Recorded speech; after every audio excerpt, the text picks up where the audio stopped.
Hi friends, welcome to my channel. ఇక దీపం అది పెట్టేసుకున్నాక గూడంతా చూసుకుంటూ బ్యాక్ సైడ్కి అయితే వచ్చాము.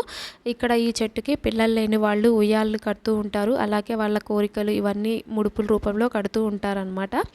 ఈ గుడికి ఒక ప్రత్యేకత ఉందండి. అది నిజంగా జరిగింది అని చెప్తారు. నెక్స్ట్ క్లిప్లో బోర్డు అనేది ఒకటి పెడతాను. ఇంట్రెస్ట్ ఉన్న వాళ్ళు పాస్ చేసి చదవండి.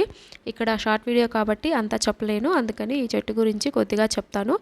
గుడి కట్టినప్పుడు అమ్మవారికి తలుపులు అవి చేస్తారు కదండి, గుమ్మాలకి పెట్టడానికి. అలాగే గర్భగుడికి చేసి పెట్టి ఈవినింగ్ అంతా మళ్ళీ ఇంటికి వెళ్ళిపోతారు కదా పని అయిపోయాక. అలా వెళ్ళిపోయిన తర్వాత అమ్మవారు గ్రామ పెద్దకి కలలో కనిపించి, నా గుడికి తలుపులు అవి పెట్టద్దు, నన్ను అందరూ చూస్తూ వెళ్ళాలి, అంటే ఆ వేలో వచ్చి పోయేవాళ్ళు చూస్తూ వెళ్ళాలి, నేను అందరికీ కనిపించాలి అని చెప్పారంట. పొద్దున వచ్చి చూసేటప్పటికి ఆ చేసిన తలుపులు ఏవైతే ఉన్నాయో అవి చెట్లో కలిసిపోయి ఇంత పెద్దది అయిపోయింది అని చెప్తారు. ఇక్కడ ఉయ్యాలు కడుతున్నారు చూడండి.